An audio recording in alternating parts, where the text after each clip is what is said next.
नमस्कार मित्रांनो. तर आजचा विषय असा होता की तामिळनाडू सरकारमध्ये स्टॅलिन सरकार व राज्यपाल यांच्यामध्ये गेली 4 वर्षे झाली अनेक विधेयकांवर मतभेद होते. यातून राज्यपालांनी त्यांची अनेक विधेयके मंजूर केली नाहीत.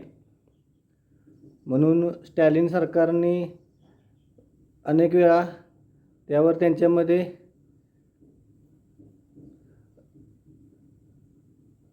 मतभेद झालेले दिसून आले. त्यानंतर काय झालं तर स्टॅलिन सरकारने सर्वोच्च न्यायालयात धाव घेतली व 211 आर्टिकलनुसार शाल बी म्हणजे काय तर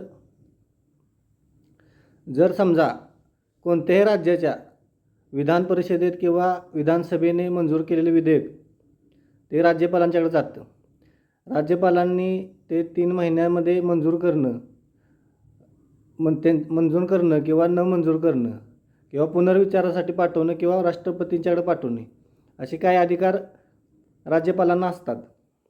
तर तामिळनाडूमध्ये झालं आहे काय तर अनेक विधेयकं तामिळनाडूच्या राज्यपालांनी नामंजूर केल्यामुळं ती तशीच रखडून गेल्यामुळे स्टॅलिन सरकारने सर्वोच्च न्यायालयात धाव घेतली आणि त्याविरुद्ध आज जो काही निर्णय झालेला आहे त्यामध्ये काय झालं आहे तर सर्वोच्च न्यायालयाने एक निर्णय दिलेला आहे. त्यानं काय निर्णय दिलेला आहे तर राज्यपाल असो किंवा राष्ट्रपती असो त्यांनी त्यांच्या अधिकारामध्ये व्यक्तिगत हस्तक्षेप आणू नये. म्हणजे काय तर त्यांनी ते 1 महिन्याच्या आत पुनर्विचारासाठी पाठवलेले विधेयक असेल ते पुन्हा एकदा आल्यानंतर ते मंजूर करणं राष्ट्रपतींना बंधनकारक आहे अशी एक चपराक सर्वोच्च न्यायालयाने मारलेली आहे. तर विषय असा होता की विषय हा नाही की स्टॅलिन सरकार किंवा राज्यपाल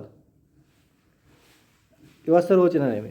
आज विषय हा आहे की लोकशाहीमध्ये जी काय सिस्टीम आहे राष्ट्रपती असतील, राज्यपाल असतील किंवा राज्य सरकारे असतील किंवा लोकसभा असेल किंवा केंद्र सरकार असेल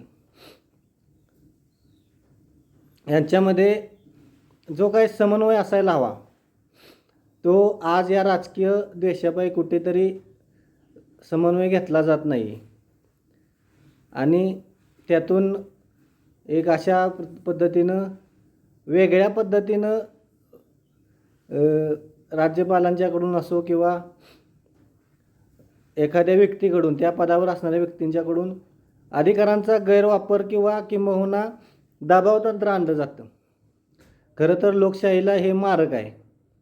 आज आपण पाहतो की प्रत्येक राज्यामध्ये वेगवेगळ्या सरकार आहेत आणि राज्यपाल आहेत, वेगवेगळ्या विचारांचे असतील, पण त्या राज्यामध्ये जे काय राज्यसभा असेल किंवा विधान परिषद असेल, विधानसभा असेल, त्या लोकांनी जो काही विधानसभेत घेतलेला जो काही निर्णय तो त्या अधिकार कक्षेत येत असेल आणि तेथील जनतेला किंवा तेथील लोकांना ते जर मान्य असेल तर असा निर्णय थांबवणं मला वाटतं किंवा अशा निर्णयाविरुद्ध काही गोष्टी विशेषाधिकारात येत असतील तर ठीक आहे, पण व्यक्तिदोषातून किंवा विचारांच्या दोषातून कुठल्याही गोष्टीचं हे थांबवणं हे काही लोकशाहीला रुचणारं नाही असं या निमित्तानं वाटतं. आणि हा जो निर्णय दिलेला आहे सर्वोच्च न्यायालयाने हा अतिशय योग्य दिलेला आहे आणि